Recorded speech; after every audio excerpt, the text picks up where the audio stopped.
Hello, everyone, and welcome in. It is a Wednesday. That means only one thing. It's time now for Supernatural News and Parashare here on Darkness Radio. I'm your host, Tim Dennis. You know what? We need a co-hostess. So with that, I'm not going to reach my hand out across the Atlantic or whatever that little ocean or lake is over to the east. Instead, I'm going to stay right here in the Twin Cities and bring in the one, the only, the effervescent, the lovely, the very humorous and very intelligent co-hostess that has not one, not two, not three, but 4 books out right now. She's also investigated the Four Paws restaurant, and she'll have the results of that coming up yet again today at the Four Paws restaurant. So, ladies and gentlemen, without further ado, here she is, Jessica Freeburg. Hi, Jess. How you doing? Hey, I'm great. Yeah, you just have to reach across little lakes to get to me. No Great Lakes involved. Or a river. Yeah, there's a river between us, too. Jeez, that's right. A river runs through it. I think that's a movie or something. We are separated by a river. That's right. We are separated by a river. Yeah. Brad Pitt's somewhere on there. I just have to remember my geology. That's right. It's a body of water. It doesn't matter. You need a boat or a bridge to get over it. That's right. We need build a bridge and get over it, right? Or a zip line. That would be fun. Yeah. Speaking of, you conquered that deal, didn't you? I did. I literally can't believe I did it. I'm so afraid of heights. They literally shut down a ride at the Iowa State Fair that was like one of those swings because I was crying so hard and screaming. And But somehow I did a zip line that's 11 stories high down Fremont Street in Vegas. So what did you have to do to get over that? How did you convince yourself to do it? Well, I am certified as a mindfulness coach. So I was like, I'm just going to do some mindfulness when I get up there because it looked so fun and I really want to overcome my fears. So I went up there and I did a little meditation and then it struck me, just be a bird. Birds aren't afraid of falling out of the sky. They just fly, just be a bird. So I just laid there and I was like, I'm a bird. Nice. Dumb. You just took off. Yeah. But it worked. I wasn't scared at all. I had the best time. That's cool. Yeah, I saw the video on your social media page. I was like, yeah, cool. Now she just My biggest fear was I was going to make it rain on everyone below me by peeing my pants. And did you? But I did not. Good. There you go. See? There you go. You conquered it. A proud moment. Now, when are you jumping out of a plane? Yeah, I don't think so. Although I did tell my husband, it actually sounds kind of fun now. See? Yeah, you can. It was exhilarating. You can jump tandem with an instructor. No, but my luck would be the parachute wouldn't open. There are legitimate concerns with jumping out of an airplane. Yeah, there are. I don't think I'd ever do it, but because I do have that luck where the chute won't open. And yeah. I can be in the moment and not be afraid, but the reality is that does go wrong. Yeah. More often than I would like to consider as an option for my life. Yeah. And I don't have that kind of money for that kind of insurance. So. Nope. Yep. Besides, people would miss us if we died in a jumping accident. We need to be here. Oh, it's important. They'd miss you. They'd miss me. It'd be like, it figures, that dumb asshole. Oh, no. You'd be so missed, Tim. I don't know about that. We should get to the story, shouldn't we? We got lots of stuff on tap today, Jess. That's for sure. 3i Atlas in the news yet again today. That's right. Stuff is flying through 3i Atlas, so we should know if this thing's a comet or not yet. It's a comet, by the way. Spoiler alert. It's a comet. Aliens might have been around at the time of Cold War nuclear tests. We'll tell you about that. Whatever happened to that reboot of the X-Files? We'll talk about that as well today. In AI news, there may be a way to defeat AI. We'll tell you about that today. That's right. AI might not take over our world after all. We'll tell you how we may defeat the thing. We got lots of ghost stories today. In other words, stories of ghosts. Lots of ghost stories to tell you about. We have a story today about what happens when 48 people reveal exactly what they saw during their near-death experiences. Everything from black holes to God. Ooh. Yeah. So we'll talk about that today. Also, in our palate cleanser today, a woman claims she's from a country that doesn't exist, or does it? A very interesting story about how you might be able to get over at the airport. That's a very interesting deal. So that's our stories for today. Let's start it out with 3i Atlas, that thing that may be a comet or an alien.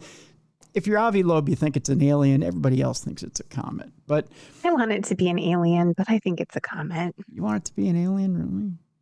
I mean, yeah. I want to see aliens.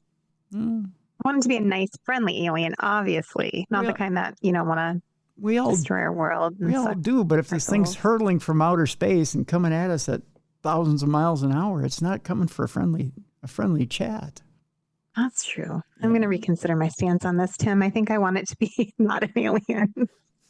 Well, I tell you, Jess, 2 spacecraft are poised to fly right through the tail of this thing, 3i Atlas.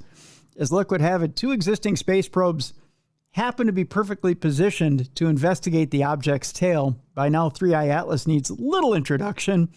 This curious interstellar interloper, which is currently passing through our solar system, has been the center of a great deal of debate and speculation for months, with most scientists arguing that it is simply a comet, and others, such as Harvard's Professor Avi Loeb, raising the possibility that it is in fact an object controlled by an advanced extraterrestrial civilization.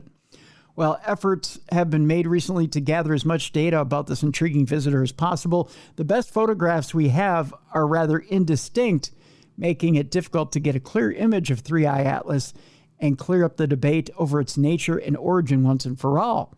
Now, though, a lucky break may have presented itself. In a new paper, scientists have revealed that the 2 existing space probes, ESA's Hera, which is heading to the binary asteroid Didymos Dimorphos, and NASA's Europa Clipper, which is heading to Jupiter's icy moon, will actually be passing downwind of 3i Atlas within the next few weeks, giving them an opportunity to detect ions from the object's tail. Trouble is, neither of these spacecraft were designed to analyze comets' tails, so adapting to their existing missions to accomplish in such a short time will prove very challenging. Also, Europa Clipper has the instrumentation capable of detecting ions in the tail, or it doesn't have it at all, so that'll be a challenge as well. Whether NASA will want to risk the probe's existing mission for the chance to further investigate 3i Atlas, however, remains to be seen. Given that it continues to get nearer, we may not have too much longer to wait before we can find out for sure if there really is anything strange about this curious interstellar visitor. As things stand, it will reach its closest approach to Earth on December 19th. So, Jess, we don't have too much time to wait before this thing is nice and close and we can take a look at it and see for ourselves. Just in time for Christmas. That's right. So it's like, Merry Christmas, and then boom. It's right there in your face, right? Scary. I had a friend message me yesterday about this thing, this shockwave that happened for 5 hours. Something powerful moved through again today, and it didn't let up for 5 hours. And here's what it said. I want to pull up what this thing was that it was reported on, so I don't misquote it. So something powerful moved through again today, and it didn't let up for over 5 hours. The Earth's resonance refused to calm. What began as a burst turned into a bright, sustained frequency lock, holding steady through the early hours of October 27th. It's as if something deep within the planet's field was being driven, steady, rhythmic, and deliberate. Many around the world are feeling it. Ringing in the ears, pressure in the head or chest, restless sleep or vivid dreams, sudden mood swings or bursts of energy. whatever's moving through right now, it's palpable. Stay grounded, stay aware. The earth is speaking. Did you feel anything Sunday morning or Sunday night, Monday morning? Nothing out of the ordinary besides exhausted. Besides exhausted. Yeah. I did feel exhausted. Did you? I felt exhausted. I had very weird, vivid dreams on Monday morning. Okay. Yeah. I couldn't tell you what exactly they were, but they were weird. Yeah, just bizarre. Outside the ordinary. But yeah. I don't remember. I don't remember my dreams most nights unless they're I don't either. Yeah. But I remember it was like an organizational thing. It was like and militaristic. I remember that, but I don't remember the details. Very strange. Yeah, that's super creepy to think about, that extended period of vibration being off and affecting so many people. Yeah. I don't know. It's just weird. Weird. Our next story has to do with a military firm that admits to causing a UFO flap over New Jersey last year. If you remember, in a surprising move, the firm, which is contracted by the U.S. military, has taken responsibility for this phenomenon. Social media has been awash, or had been awash back in November of 2024 after hundreds of sightings of mysterious objects above the state of New Jersey generated alarm and curiosity in equal measure. The Office of Emergency Management recorded 964 sightings in a total spanning 2 months. So great was the concern over the phenomena that even the White House got involved in attempting to allay the public's fears. I think they're talking about drones here. We have no evidence at this time that the reported drone sightings pose a national security or public safety threat or have a foreign nexus, National Security spokesperson John Kirby said at the time. The Department of Homeland Security and the FBI are investigating these sightings, and they're working closely with the state and local law enforcement to provide resources using numerous detection methods to better understand their origin. Fast forward almost a full year now, and we actually do know their origin. A private and unnamed military contractor that had been conducting exercises to trial its new airborne hardware. You remember that big UFO scare in New Jersey last year? Well, that was us, one of the firm's employees reportedly admitted to a crowd at a recent event. They went on to explain that they hadn't needed to disclose their work to the public because they had a private government contract. The device being tested had allegedly been a type of unmanned, or rather a type of manned aerial drone. So there were people inside of it. When it turned, you almost completely lose sight of it, the employee continued, which is why I think people were seeing this up in the sky and why they were reports of people seeing it and saying it disappeared. So you'd see it up in the sky, it would turn, it would disappear, and people would go, oh, it's a UFO. It wasn't. It was just a manned drone. I wonder how often that happens. You know, there's so much going on that we're not aware of, and then it's unidentified and it's a little discombobulating. I still contend 90% of what you see in the night sky is human. It's man-made. Mm-hmm. It's not alien at all. And it's military stuff, just like this drone test. Right.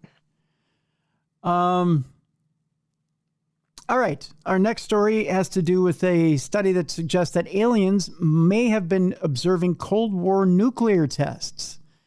The research found evidence of unidentified lights in the sky above nuclear test sites during the Cold War, authored by Dr. Beatrice, I believe this is Villarreal, and Dr. Stephen Brule. The groundbreaking study has found compelling evidence to suggest that there is a distinct correlation between nuclear tests carried out in the 1940s and 50s and the appearance of anomalous bright spots or transients appearing in photographs of the sky during that time. Incredibly, unlike most UFO research, this study has actually been peer-reviewed, indicating that there is some genuine merit to the author's methodology and conclusions. There are objects before Sputnik 1 when humans had nothing up there. And these things, no matter what they are, they need to be really flat, reflective like a mirror, and I personally don't know anything natural that looks like that, said Dr. Villarroel. The images themselves were captured during the Cold War by the Palomar Observatory Sky Survey in California. The study focused on 124 nuclear bomb tests conducted by the U.S., the Soviet Union, and the U.K., and found that the mysterious lights appeared briefly and then vanished at around the same time. That said, the research doesn't prove that the objects were extraterrestrial visitors. There may be some other explanation for their appearance in relation to the nuclear tests. Nature can always surprise us with something we could never have imagined, Dr. Villarroel told News Nation. So I cannot exclude that there might be some other explanation that is just outside my imagination. But from what I see, I cannot find any other consistent explanation than what we are looking at, something artificial. I don't know. The time frame itself says that, we still had flying craft at that time, 40s and 50s. So you could be dealing with any type of flying craft that could be setting off lights in the sky, but right. But there were minimal lights in the sky at that point. So. But still, I think things that we weren't aware of that were being put out by the government, to your point. Yeah. Earlier. Right. Scientists have spotted a skyscraper-sized asteroid racing through the solar system. And no, it's not 3I Atlas. The discovery, led by Carnegie Science astronomer Scott Shepard, has offered new insight into the dynamics of twilight asteroids that travel close to the Earth. The asteroid, named 2025 SC79, circles the sun once every 128 days, making it the second fastest known asteroid orbiting in the solar system. It was first observed by Carnegie Science astronomer Scott Shepard September 27th, according to a statement from Carnegie Science. The asteroid is the second known object with an orbit inside Venus. The statement said it crosses Mercury's orbit during its 128-day trip around the sun. Many of the solar system's asteroids inhabit one of two belts of space rocks, but perturbations can send objects careening into closer orbits. I can't believe somebody actually used that word, where there can be more challenging to spot, Shepard said. Understanding how they arrived at these locations can help us protect our planet and also help us learn more about solar system history. The celestial body is now traveling behind the sun and will be invisible to telescopes for several months. Shepard searched for so-called twilight asteroids. They're the ones who are sparkly, by the way. And yeah, that's how you know they're twilight asteroids. I like the sparkly ones. Yeah, they're nice. Help identify objects that could pose a risk of crashing into Earth, the statement said. The work, which is partially funded by NASA, uses the dark energy camera on the National Science Foundation's Blanco 4-meter telescope to look for planet-killer asteroids in the glare of the sun that could pose a danger to Earth. The NSF's Gemini telescope and the Carnegie Science Magellan telescopes were used to confirm the sighting of 2025 SC79, Carnegie Science said. The fastest known asteroid was also discovered by Shepard, who studies solar system objects, including moons, dwarf planets, and asteroids, and his colleagues in 2021. That one takes 133 days to orbit the sun. So there you go. Astronomers have discovered a nearby potentially habitable super Earth. It's just 18.2 light years away, so no big deal. Yeah. It's not too far. No. It'll only take you a third of your life to get there if you can travel at light speed. This newfound extrasolar world is in orbit around a red dwarf star. So if you're Superman, you don't get all your powers either. That's nerd speak. Yeah. That's not good. Yeah. Dubbed where do they come up with these names? GJ251c. So it's got a catchy name and you can dance to it. The planet is rocky, and terrestrial, but has a mass 4 times greater than that of our own world, meaning that it belongs to a class of planet known as super-Earth. It took astronomical observations spanning a period of 20 years to actually detect it. The most exciting thing about the find that is GJ251c is that it's situated in the star's Goldilocks zone, the region in which the temperature is just right for liquid water to exist on a planet's surface. Unfortunately, though, it is simply too far away to determine whether or not it has an atmosphere, and we don't currently have a telescope capable of analyzing it, even if it does have one. While we can't yet confirm the presence of an atmosphere or life on GJ251c, the planet represents a promising target for future exploration, said Penn State University's Professor Suvrath Mahadevan. The next telescope that will be capable of analyzing the planet's atmosphere, the Habitable Worlds Observatory, sadly won't even launch until the 2040s. Until then, all we can do is just speculate.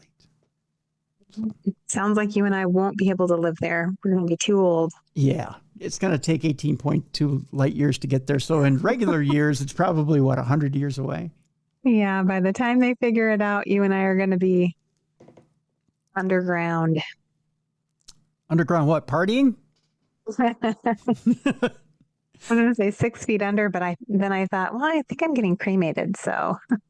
Boy, you already got that planned out? Why not? I just don't want to become soup. That's my thing. You don't want to be bone soup? I do not. I don't want water to get in my casket, and then they have to exhume me for some reason, and then they find me all soupy. Ugh. It creeps me out to even think about it. I haven't even burn me up. It creeps me out. It just creeps me out, Jess. I can't. I get anxiety thinking about that. You know that? I know. Me too. I don't know why. I just do. It just freaks me out. I need to. You know what I need? I need like people from Washburn McGreevy or something to come and hold my hand and just tell me everything's going to be okay. Everything's going to be okay, Timmy. You know what I need? I need an above ground mausoleum, airtight with the glass top and a bell. Just in case you're not dead. That's right. Yeah. That's another fear. I need set me on fire and turn me into a diamond. That's my plan. That's a good idea too. I need to be made into a record album. Ooh. with my own soundtrack. I need what I need to do is win the lottery so that I have a specialized coffin and everything to keep me, in case I do pop up. I don't know why I'm so. I must have had a past life or something where I wasn't fully dead. No, yeah, that could be. And I was buried alive. Trauma. Yeah, and I must have trauma from it. I must have been buried alive or something. Oh. Can't imagine anything worse. Oh. Go back to the stories. You're freaking me out. Yeah, I'm freaked out right now, too. Maybe we were buried alive together, Jess. Probably. Speaking of being buried alive, were the dinosaurs really in decline before the asteroid struck? It's a theme today, the asteroid striking. I don't know why all these stories are out this week. That's what I want to know. We're really thinking about this as a collective. I guess so, right? I think we're manifesting it. New research has challenged the idea that the dinosaurs were already declining before their untimely extinction. After dominating the planet for more than 150 million years, the dinosaurs, which were some of the most successful creatures ever to walk the Earth, were completely wiped out by a catastrophic asteroid strike that brought about unimaginable devastation at the end of the Cretaceous era some 60 million years ago. But what had life been like for the dinosaurs prior to the arrival of the asteroid? Well, recent research had suggested that these creatures were already suffering from significant decline even before the space rock hit. But now a new study seems to have cast doubt on this idea. To learn more, Dr. Andrew Flynn and colleagues used radiometric and magnetic dating to date fossils from the San Juan Basin to a period just before the extinction event occurred. This enabled them to identify significant diversity in the number and types of dinosaur species that were roaming the region at one time. And thus demonstrating that the dinosaurs appeared to be thriving and not declining.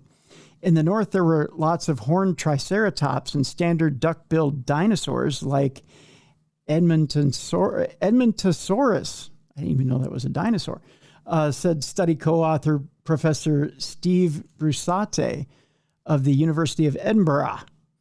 But in the south, there were duckbills with elaborate crests, and most striking of all, there were enormous long-necked sauropods. There were no sign that these dinosaurs were in any trouble for that, or that anything unusual were happening to them, or that there were any type of long-term decline. According to Dr. Flynn, the idea that the dinosaurs had been in any decline may have been down to the fact that there were few exposed rocks and hence fewer fossils available to study from this period. It looks like, as far as we can tell, there's no reason that they should have gone extinct except for the asteroid impact. Interesting. So it looks like there wasn't much of any impact at all. Okay, and finally, before we go to break, whatever happened to the long-rumored reboot of The X-Files? Well, filmmaker Ryan Coogler of Black Panther fame, who has been tipped to bring the show back, has been offered an update on what's been going on with it. When The X-Files debuted back in 1993, nobody had ever seen quite anything like it, following FBI agents Fox Mulder, played by David Duchovny, and Dana Scully, who is played by Gillian Anderson. The show quickly became something of a pop culture sensation, popularizing the idea of government conspiracies and leading whole generations of people to declare, "I want to believe." The original show ran until 2002 and spawned 2 feature films before returning for a brief, although much less successful, 2-season stint from 2016 to 2018. This would seem to have been the end of it. But then in 2023, Fox revealed that it was developing a new animated comedy series based on the show entitled The X-Files Albuquerque. This ultimately failed to materialize, but then another, more conventional reboot of the show was announced, this time with Ryan Coogler at the helm. I just spoke to a young man, Ryan Coogler, who is going to remount The X-Files with a diverse cast. Original showrunner Chris Carter told CBC podcast On the Coast with Gloria, I believe it is, Makarenko, back in 2023. So he's got his work cut out for him because we covered so much territory. 2 years on, however, very little about this alleged reboot has surfaced. But while speaking to Variety recently, Coogler did seem to confirm that he was still working on it. Like my relationship with Rocky, with my dad, The X-Files is one of those things with my mom, he said. My mom means the world to me. She's actually here tonight. So this is a big one for me. I want to do right by her and the fans. My mom has read some of the stuff I wrote for it. She's fired up. Beyond this, however, Coogler was unable to provide any details and was able to confirm whether or not, or was also unable to confirm whether or not David Duchovny and Gillian Anderson would be in the reboot. As things stand, it seems unlikely that the show would be releasing anytime soon, if at all. So Ryan Coogler's still behind it, which is good to hear, but unclear as to whether it will be released anytime soon. If he follows through with it, it's going to be amazing. It will be. You know, it seems like everything he touches turns to gold. Yeah, I would 100% watch it and love it. So fingers crossed. I think it'll be pretty good, but we'll see. We'll see. Who can tell, right? All right, coming up in the next segment, we will tell you exactly how to defeat AI. We know the game plan now. We're going to tell it to you when we come back. So we have that. People are also using AI to talk to God. We may tell you a little bit about that story. We may or may not. I'm still debating on that story. I may post that in the description of the show. People are also using their Teslas to detect spirits, Jess. I don't know if you saw the viral video on this. My brother sent it to me. Yeah, we'll talk a little bit about it in the next segment. Also, 48 different ways that people have had near-death experiences. We'll talk about that when we come back. That's coming up next. And our palate cleanser today has to do with a woman who showed ID to TSA from a non-existent country, or is it? We'll talk about the country of Terenza. Does it exist? We'll let you know right after the break. And if you have a Parashare for us, you can simply send it to tim@darknessradio.com. You can type it out and send it to me. Or there's another way to do it. If you go to darknessradioshow.com, our website, there's a little blue button on the right-hand side of the website. Click on that blue button. You have 2 minutes to leave a voice note. If you need more time, click on that blue button again, rinse, repeat, do it over and over and over again. I'll stitch them together, put it on the show here. Third way, if you have a studio like Jess and I are sitting in right now on video, like you see right here, make a video Parashare. Send it in. We'll play it right here on the show. You can be on video with us. How does that sound? All right, when we come back, we're talking near-death experiences. We're talking finding ghosts with your Tesla. We're finding the country of Terenza. It's all coming up next right here on a Supernatural News Wednesday, right here with your buddies Tim and Jess, right here on the best in paranormal podcasting. This is Darkness Radio.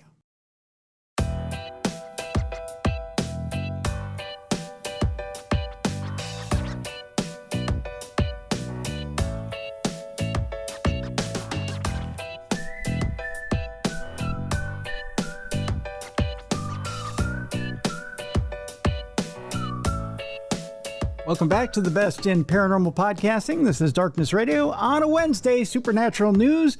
I'm your host, Tim Dennis. Right over there is Jessica Freeburg.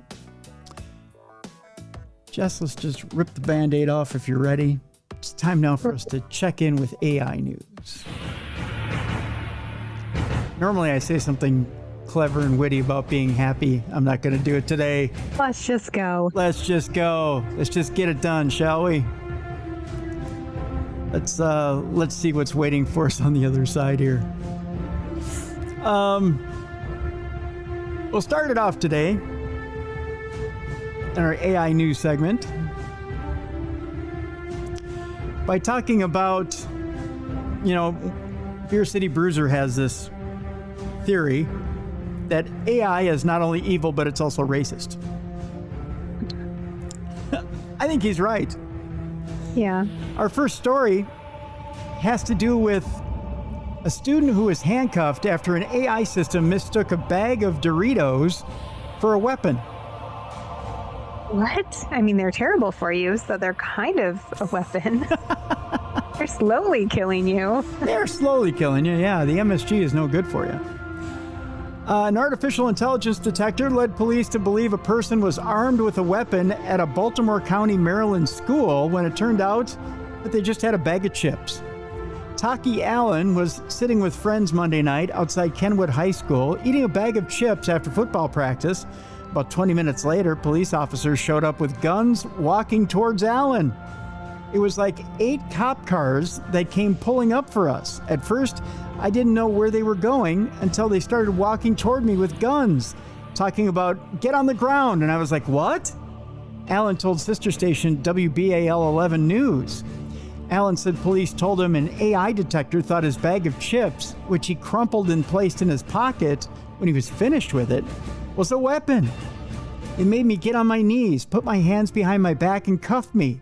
Then they searched me and they figured out that I had nothing, Allen said. Then they went over to where I was standing and found a bag of chips on the floor. Police showed Allen the picture that triggered the AI detector. I was just holding a Doritos bag. It was 2 hands and 1 finger out, and they said it looked like a gun, Allen told WBAL TV News. County police sent a statement Tuesday afternoon to WBAL TV 11 News saying on Monday evening at approximately 7:20 p.m., officers assigned to Precinct 11 Essex responded to Kenwood High School following a report of a suspicious person with a weapon. Once on scene, the person was searched and it was determined the suspect was not in possession of any weapons. I would refer you to BCPS regarding questions pertaining to Omni Alert. Last year, Baltimore County high schools began using a gun detection system that employs AI to detect potential weapons by utilizing existing school cameras. The system can identify a possible weapon and send an alert to the school safety system. Wants to see this happen, said Lamont Davis, Alan's grandfather. So, Jess, AI, great detection system for guns or what? I think that's a big fail there, Tim. Don't mess with a kid in their Doritos. I guess not, huh? I just don't really think it's a great system, that's for sure. No, it definitely makes a lot of mistakes. That's the part that's so scary about it, is that it does make a lot of mistakes, and yet we use it for so many things that are pretty important. Yeah, we do. Yeah, we kind of scary. We might depend on it too much. Meanwhile, we may have the answer as to how to defeat AI. And it may be simpler than you think. It's not going to take any high-power weapons or any great Nerf guns? Or Nerf guns, or any great programmer to sneak in and counter-program it at night. Believe it or not, all it's going to take is clickbait. Oh, well, that'll get you every time. Yeah. Turns out that clickbait gives AI models brain rot.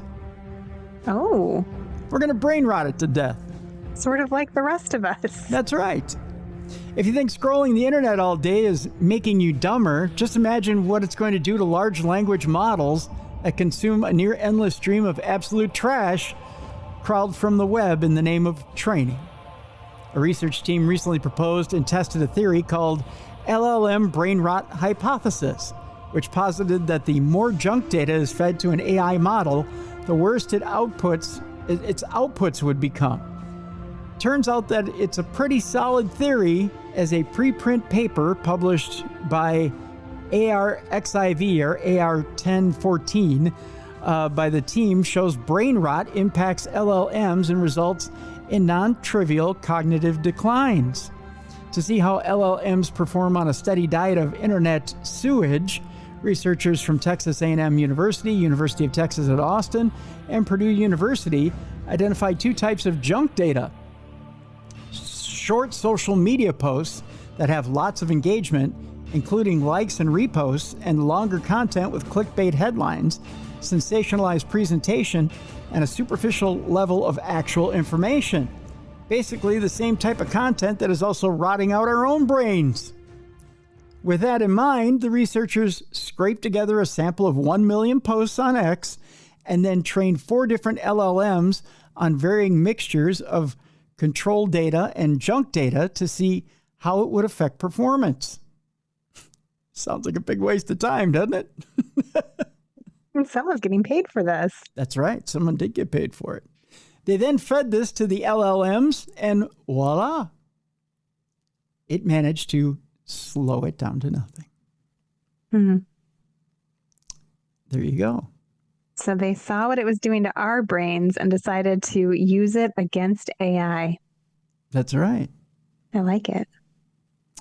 So what happened, for instance, the Llama 3 model displayed significantly higher levels of narcissism, became less agreeable. It also went from displaying nearly no signs of psychopathy to extremely high rates of the behavior. It basically just shut down. Isn't that fun? That's how I feel at the end of the day sometimes. Yeah. It just shutting down. It just collapsed on itself. That's how you defeat AI. Well, that was easy. Yeah. I guess it's not so scary after all, Tim. No, we just take it out. That's how we do it. That's how we do it. All right, you want some ghosty stories? Yes, please. All right. An apparition is picked up on CCTV outside a medieval Chester castle. Something strange was wandering on the grounds of one of England's most intriguing historic castles recently. As part of this year's Halloween season celebrations, English Heritage, which manages hundreds of historic sites, monuments, and buildings across England, has shared a still image that was captured by a motion-activated CCTV camera outside Chester Castle in Cheshire Say that 10 times fast. I dare you. I don't think I could say it once. The camera has reportedly picked up unusual movement before snapping a photograph of what appears to be a hooded, semi-transparent humanoid figure walking through the rain in the dark. Well, that's got to be hard to pick up on camera anyways. Upon being alerted to the presence of someone or something at the site, a security guard went to investigate but found nobody at all. While he was attending the scene, his dog became scared and refused to move. A full search was then carried out of the whole building, but there was no sign of anyone. The castle itself has long been home to stories of paranormal encounters ranging from the sound of ghostly piano music to sightings of mysterious figures evaporating into mist. At least half of the staff working there have had some sort of unexplained experiences. Chilling tales of the returning dead have also been told since the dawn of recorded history and provide a way of understanding our relationship with the dead and the past, said curator Dr. Michael Carter. They captivate and intrigue us, and there's nothing like the delicious excitement of sharing a spooky tale with friends and family, they also went on to say. Let's see if I can see. Okay, I can also see where this is pareidolia. I'm going to show you this picture of the so-called ghost. Yeah. I feel like it's our eyes trying to make sense out of something. Yeah. Darn it. I see where that could be a post too. Yeah, exactly. Yeah. I can see why people think it is what they think it is, but it definitely has kind of that squarish top to it. Yeah. Right? Yeah, because if you notice, there's 2 or 3 posts to the right of it. Yeah, exactly. If I hadn't seen those other posts, for sure, you'd be like, oh, that's totally something. But seeing those other posts in the background of it, especially the one closest to it with the dark and then the light. Yeah. That's what makes it suspicious. Debunked. Tell you what, I'm going to post this in the description of the program so you guys can take a look at this photo as well, and you can weigh in, tell us what you think, and shoot me an email, tim@darknessradio.com. The question here, Jess, is why are we still so obsessed with hunting for ghosts? Ghosts! I'm still in puberty, evidently, from yesterday. I love it. You'll get there eventually. You'll grow will. the armpit hair and all that kind of stuff, Tim. Someday I'll be a man. You're almost there. I'm almost there. Paranormal investigation and ghost hunting still remain popular pastimes for many fans of the unexplained. According to Alice Vernon, in 1874, renowned chemist Sir William Crookes sat in a darkened room, eyes fixed on a curtain or over an alcove. The curtain twitched, and out came a glowing ghost of a young woman dressed in a white shroud. He was entranced from that point forward, but the ghost was fake, and his involvement in seances nearly ruined his career. The lesson wasn't learned, however, and Crookes, like thousands after him, continued to search for evidence of spirits. The popularity of the Victorian seance and his associated pseudo-religion spiritualism spread rapidly across the world, from small parlors hushed with the hopes of the recently bereaved to grand concert halls. Audiences were eager for a spooky spectacle. Ghost hunting remains an immensely popular cultural interest. Platforms such as YouTube and TikTok are now awash with amateur investigators trudging through abandoned buildings and well-known haunted houses in order to capture evidence. According to Alice, she says she spent the last few years researching the social history of ghost hunting for her new book, Ghosted, A History of Ghost Hunting and Why We Keep Looking, to examine ghosts from the perspective of the living. She asks, why do we continue to cling to the hope of finding definitive proof of a spectral afterlife? The active investigation of ghosts became an international phenomenon in 1848 when young sisters Kate and Mary Fox popularized a knocking code to communicate with the ghost that allegedly haunted their farmhouse in Hydesville, New York. 5 years later, it was estimated that they amassed $500,000, equivalent to almost 15 million pounds today. Spiritualism spread across the world, particularly to the UK, France, and Australia. It was helped along by grief in the aftermath of the American Civil War, and in the beginning of the 20th century, the mass bereavement of the First World War. People turned to spiritualism and ghost hunting for fame and fortune, but also for genuine hope and an overwhelming need that evidence that death was not the end. In direct parallel with spiritualism, however, rose skeptics keen to seek out the truth of ghosts. The most vehement critics of spiritualism were magicians, who felt that mediums were trying to copy their trade, but from a morally reprehensible approach. At least a magician's audience knew that they were deliberately being deceived. The most famous illusionist, Harry Houdini, for instance, often bitterly argued with his close friend and ardent spiritualist, Sir Arthur Conan Doyle, about the fraudulent practice of mediums. With the rise of modern scientific laboratories and the development of portable sound and image recording devices in the 20th century, ghost hunting became an increasingly popular and sensationalized hobby. Harry Price, psychical researcher, author, and professional hobbyist, used ghost hunting to create a cult of personality for himself, sniffing out any interesting haunting that could potentially lead to publicity. But it was also Harry Price who brought out ghost hunting to the media as a form of entertainment. In 1936, he did a live BBC radio broadcast from a haunted house. Price's broadcast is the forgotten precursor for ghost hunting as we know it today. Reality TV shows mimic the format of his 1936 broadcast, with examples such as Most Haunted gaining a loyal following since it began airing on Living TV in 2002.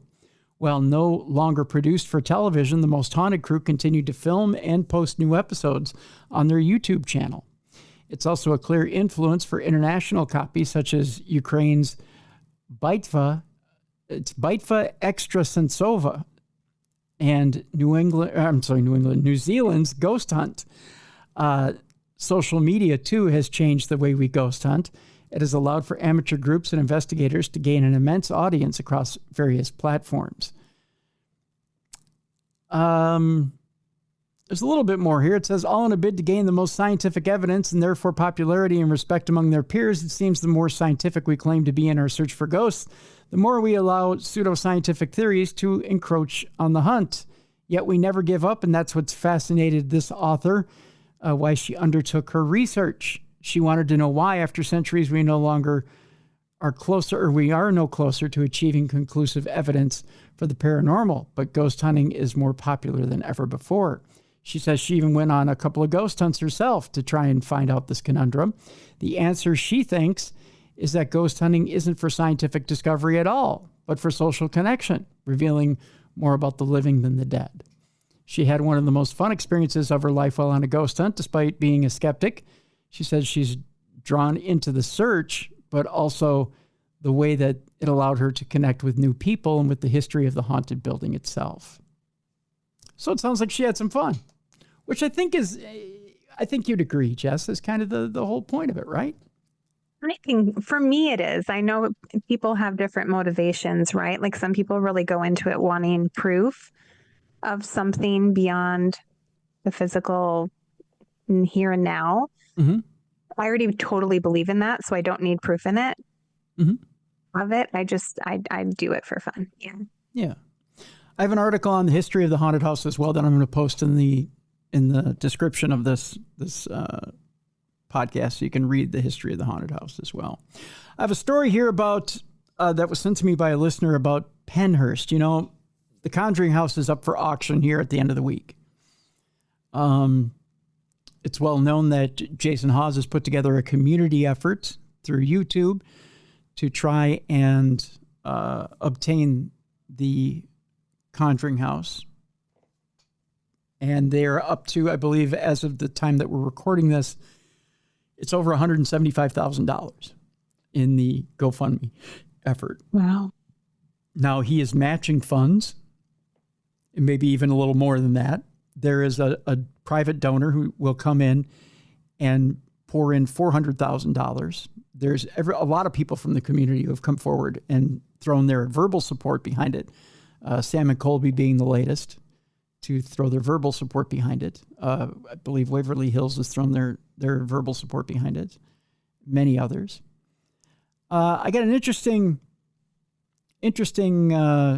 email from Jeff who said, "Hey, Tim, here's something about Pennhurst and the plans to do something to Pennhurst."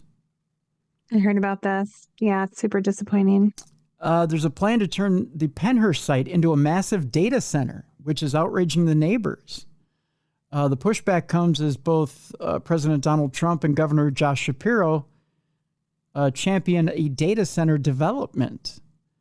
Megan Heiken recently bought a home near the former Pennhurst State Hospital and School, once a center for people with developmental disabilities, and now operates as a popular haunted Halloween attraction. It says here from the Philadelphia Inquirer. So forgive the language. I know you guys think of it as something else. A new plan to convert Pennhurst into a massive data center has outraged and mobilized local residents as well as people in neighboring communities in an area known for rolling hills, farms, and an overall rural character. Heiken launched an online petition urging her Chester County neighbors and East Vincent Township officials to work together towards a solution to preserve the Pennhurst property, honor its history, and protect the environment and quality of life for all who live, work, and visit here. The petition now has 1,825 signatures as of last Friday. I made this move to be out in an area with more space, more nature, Heiken said. The fact that the owner just wants to plow it over and swap in a data center is kind of alarming. Her sentiments are widely shared. The Board of Supervisors and Planning Commission in East Vincent has hosted public meetings on the issue that stretched 4 hours as residents in Spring City to Pottstown have voiced objections. Data centers require a large-scale way of cooling computing equipment and are often dependent on water to do that. The amount of water they can use can be the same as an average large office building, although few require substantially more, according to a recent report from Virginia, which has become a data center hub. Steve Hacker of East Vincent told the board that his well had already gone dry, as has his neighbors, even before a data center had been built. He's concerned about where the data center would get its water. The pushback comes as both President Donald Trump and Pennsylvania Governor Josh Shapiro champion data center development. Trump aims to fast-track data centers and exempt them from some environmental regulations. Shapiro promotes a 10-year plan that includes cutting regulatory red tape. State legislators and local governments are scrambling to rewrite local laws, as most have no local zoning to accommodate data centers and regulate them. Now, Pennhurst's owner has not yet filed a formal application to develop the site, but an engineering firm has submitted a sketch of a preliminary plan to East Vincent Township to develop 125 acres for use as a data center. The land is currently owned by Pennhurst Holdings, LLC, whose principal is Derek Strine. Strine has deferred comment to a spokesperson named Kevin Feely. Pennhurst AI is aware of the concerns expressed by the residents of East Vincent Township, and we are committed to working through the township to address them, Feely wrote in an email. What we propose is a facility that would be among the first of its kind in the U.S., a state-of-the-art data center project that would address environmental concerns while also providing significant economic investment, jobs, and tax ratables, as well as other benefits that would directly address the needs of the community. Feely said Pennhurst AI plans to continue working cooperatively with the township. The sketch calls for 5 two-story data center buildings, a 6-building and electrical substation, and a solar field. Together, the buildings would house data operations and would total more than 1.3 million square feet. The plan states that a data center is an allowable use within the Pennhurst property because the land is zoned for industrial. Mixed-use development, township officials have agreed a data center would be allowed under that zoning. The grounds are bordered by Pennhurst Road to the west. The Schuylkill lies down a steep gorge to the east and north. The property is near the border of Spring City, which is just to the south. It doesn't sound like Pennhurst Asylum would be around. No. No. It would be gone forever. Yeah. Which is really tragic, in my opinion. I mean, very much so. It's just a building, but it definitely contains a lot of history. Well, and that's the sad thing. It hasn't been zoned historical. So yeah, there are no plans. Why? That's crazy to me. Well, that's totally up to either the state or the township to step in and want to do that. But if they decide that there's not a use for it or that there's nothing there historical to zone. Yeah. Do you think it's like a case of where they kind of just want to, forget about it? It's not a great memory in their history. So that's exactly it. It's not a great memory. But they say when we forget, we're destined to repeat history, right? Like we need these reminders. But see, that would be like, and let me give you a local reference real quick as to what they consider it to be. It'd be like for us here in Minnesota, it'd be like saying Anoka State Hospital is there's a reason why the state of Minnesota has taken and put other things in Anoka State Hospital and has kept building and changing Anoka State Hospital. To them, it's an administrative building. It's not something to be revered. It's a workspace, and it's a place where they've put inmates. At Anoka State Hospital, and they've used it as a day space. It's a functional space. It's not, to them, it's not, even though we as investigators look at it as sacred ground, it's not to the general public. Right now, to the average person, it's just a building. Yeah, it's space that's being wasted right now. So it needs to be used in a functional way, and a data center would do that. Well, I hate it, Tim. Yeah, I know. That's the thing. Yeah, as paranormal investigators, it's sacred ground. So. Right. And just as like a historian, all of my books are grounded in both paranormal and history. Like just seeing a piece of history being wiped out is just a bummer. Yeah, that's for sure. Our next story has to do with harrowing deaths in the most haunted village after a man's remains are found in a hidden room. Minster Lovell Hall in Oxfordshire is said to be haunted by the ghosts of the Lovell family, including Francis Lovell, whose remains were found in a secret chamber in the 18th century. Workers at a 15th century Cotswold manor stumbled upon a chilling find when they unearthed a hidden chamber housing the skeletons of a man seated at a table and a dog at his feet.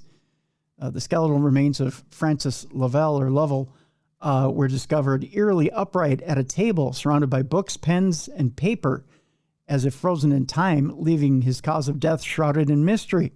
Eerie whispers continue to circulate centuries after that Francis and his loyal canine companions still haunt the ruins of Minster Lovell Hall, nestled beside the River Windrush in Oxfordshire.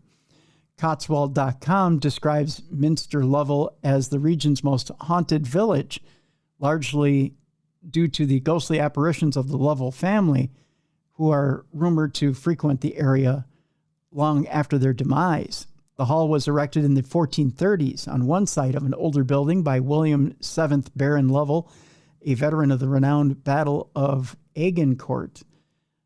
He also revamped the village church, believed to be his final resting place, although there's no inscription or documentary evidence to substantiate this claim, reports Gloucestershire Live.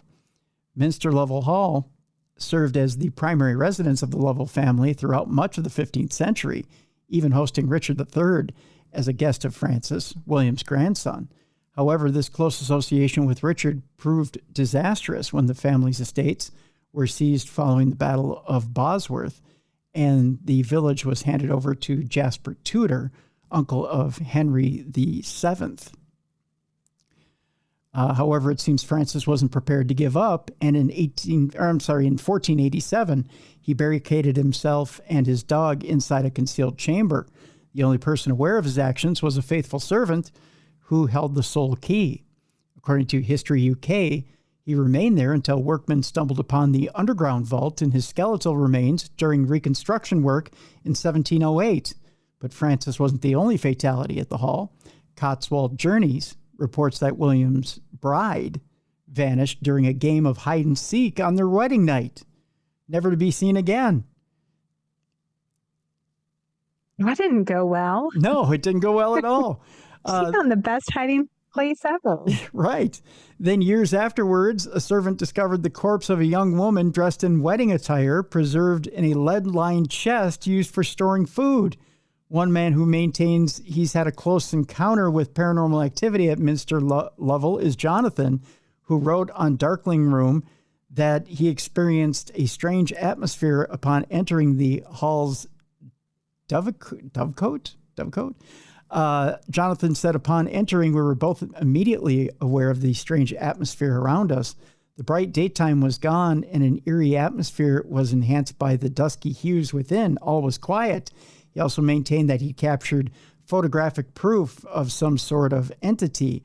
I took a photograph of the roof beams. I was more than a little startled to see a large white mass appearing to the right-hand side of the image.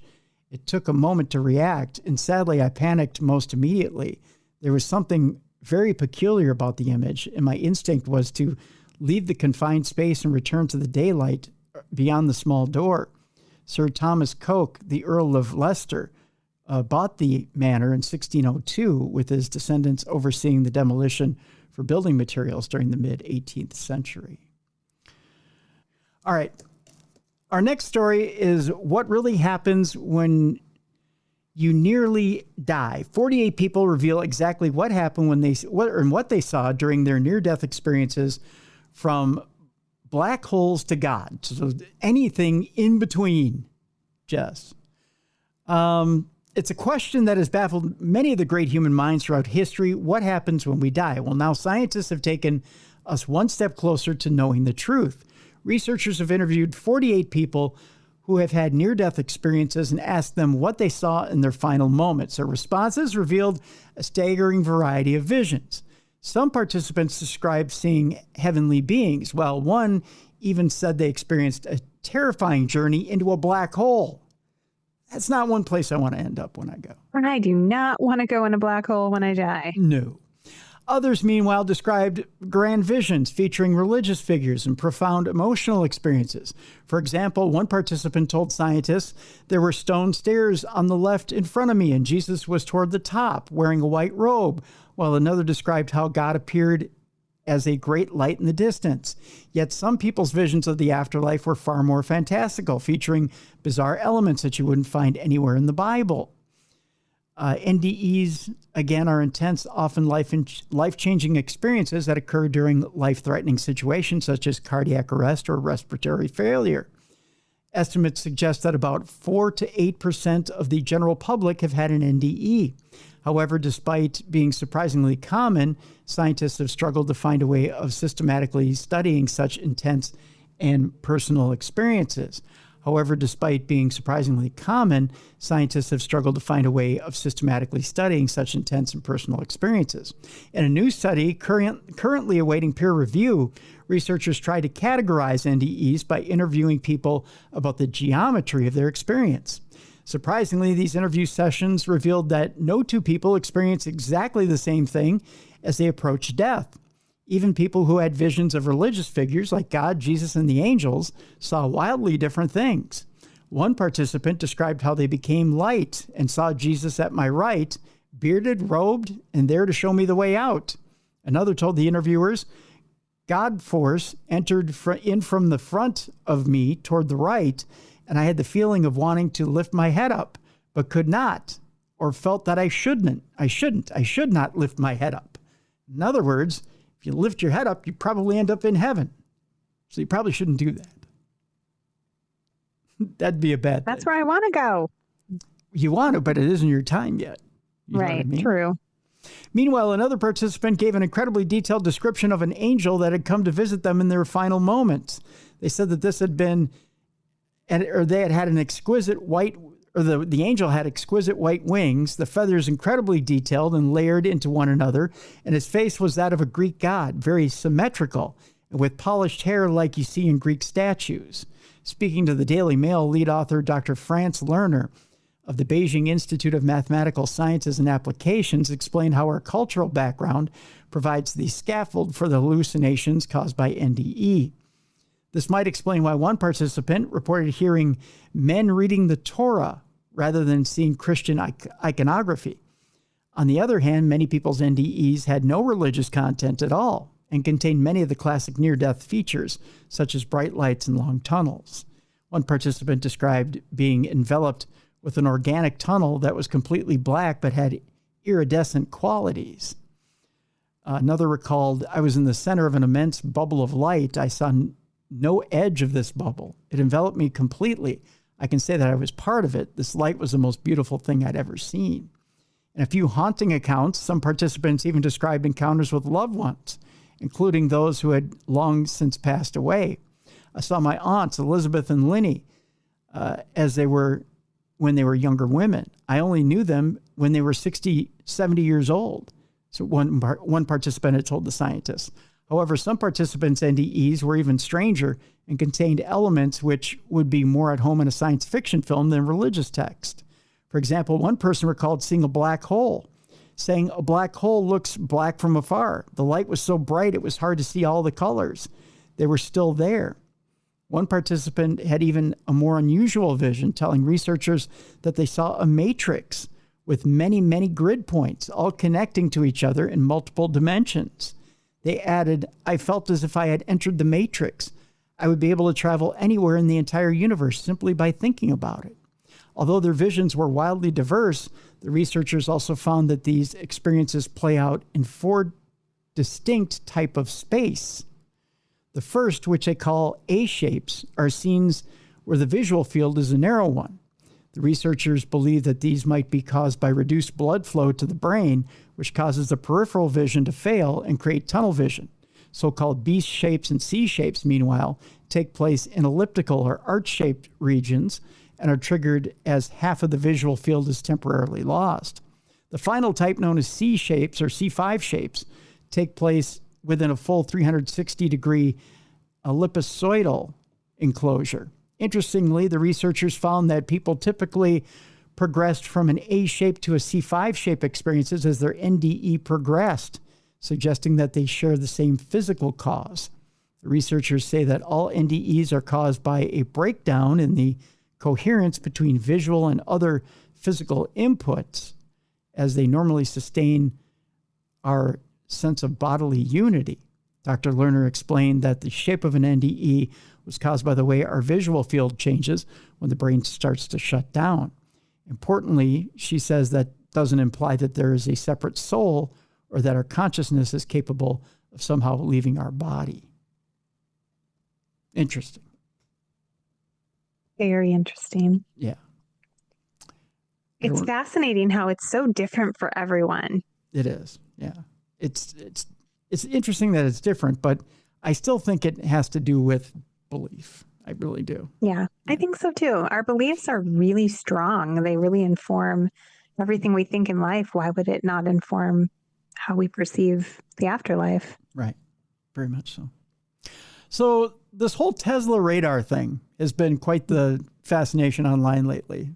Wild. Yeah. Headline here is, I was not expecting this to work. A man drove to a graveyard and then his Tesla radar started detecting spirits.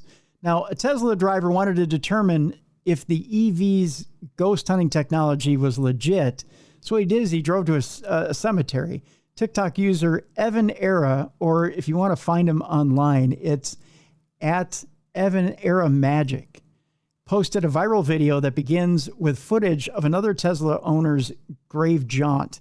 It didn't take long for Era to record similar activity, leaving him grasping for answers. So we've all seen this video where the Tesla is driving through the cemetery and there's people showing up on the display, but there's actually no one there.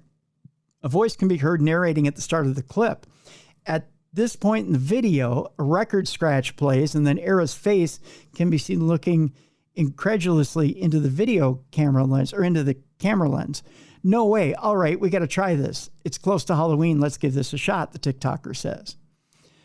As the clip progresses, Era and a passenger embark on a paranormal journey to determine whether Tesla's infotainment systems are indeed capable of clocking unseen forces. Following this, the two record themselves cruising slowly through a cemetery.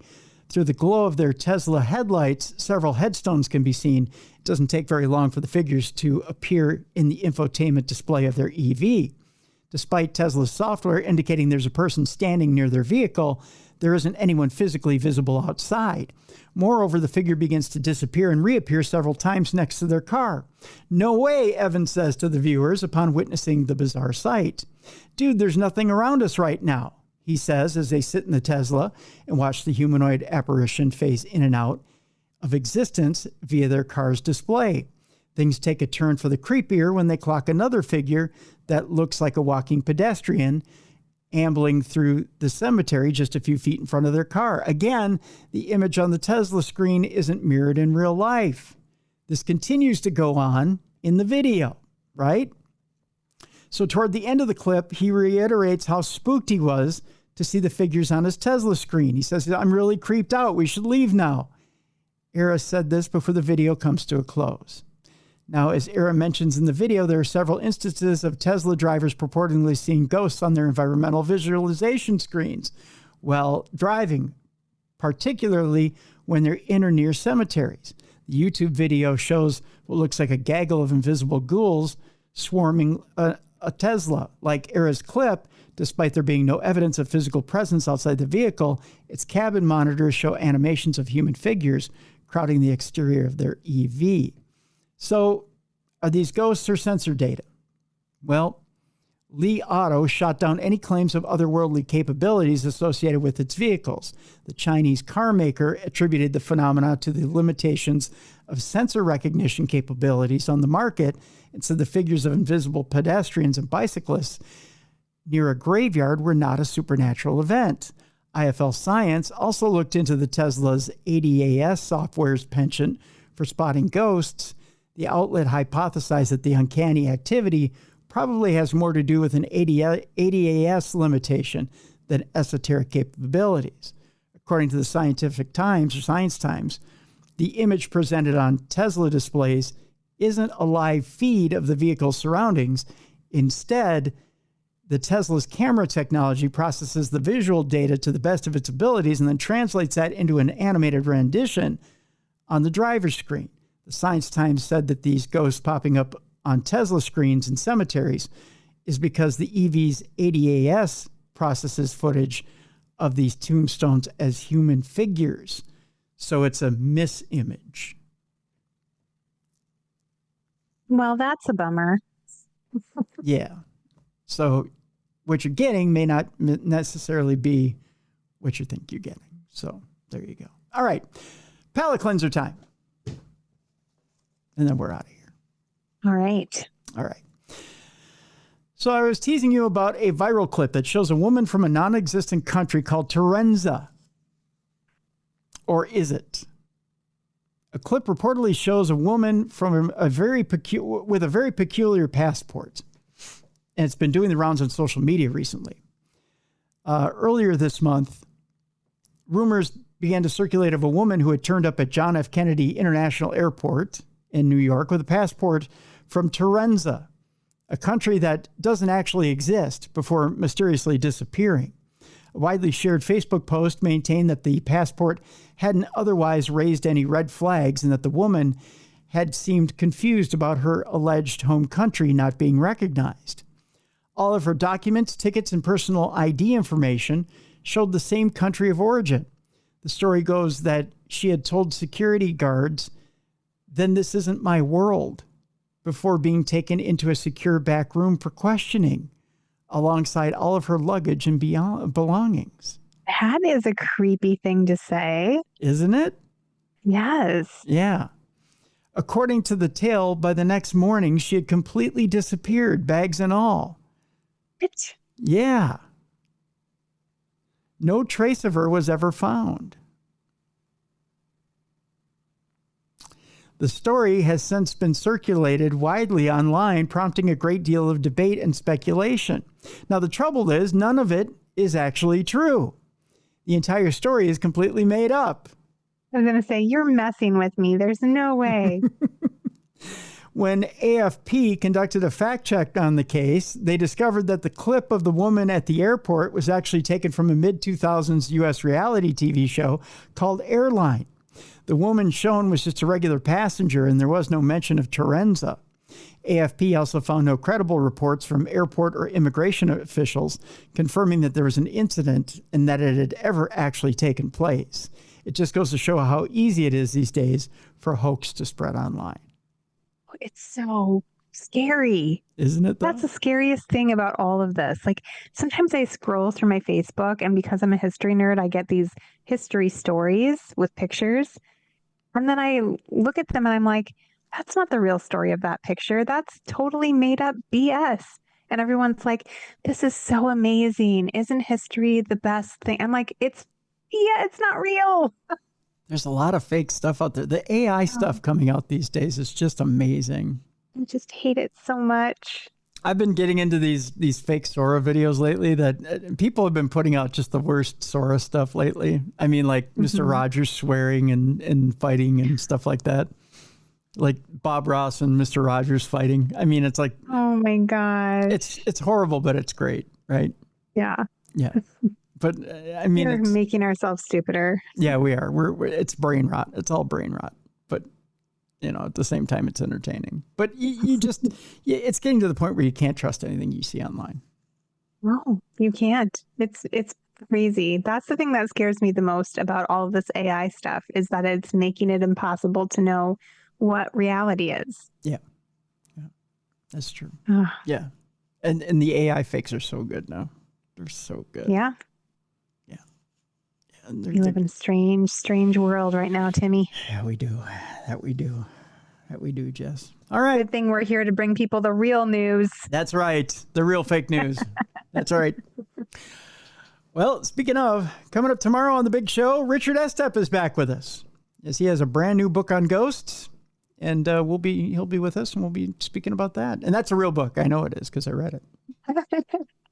And he's a real person. He's a real person. I know because I've met him. I love it. He's a great guy. That'll be a good one. Yeah. So we've got him with us tomorrow. On your side of the world, you have one more presentation at Fort Paz, but we can't get in because it's sold out. It's sold out in less than 24 hours, but yes, It's going to be fun. Yeah, sounds like it.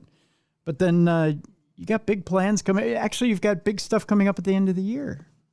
Yeah, in December, we have a really fun writer's retreat that has, it's both writing and art. So it's a creative retreat with, if you're really serious about writing, an agent will be there to give some critiques. So it's kind of cool. But then we're also investigating the Water Street Inn, which I understand they don't do a whole lot of. So we did open up investigation only tickets. So if you're not super into, the creative part, you can still get in on the investigation. We have a very limited number, but also, as Darkness Radio friends, if you send me a message to jessica@jessicafreeburg.com, we can probably hook you up with a discount. Nice. Yeah, because I love you guys. Aw, look at that. Yeah. And then I'll have another one in January at the Palmer House, but I'll tell you more about that later. Sounds good. Look at that. All right. I happen to have it on good authority. I'm not gonna spoil it yet, but I know that Pottergrass for Pooches is coming back in 2026 to the Palmer.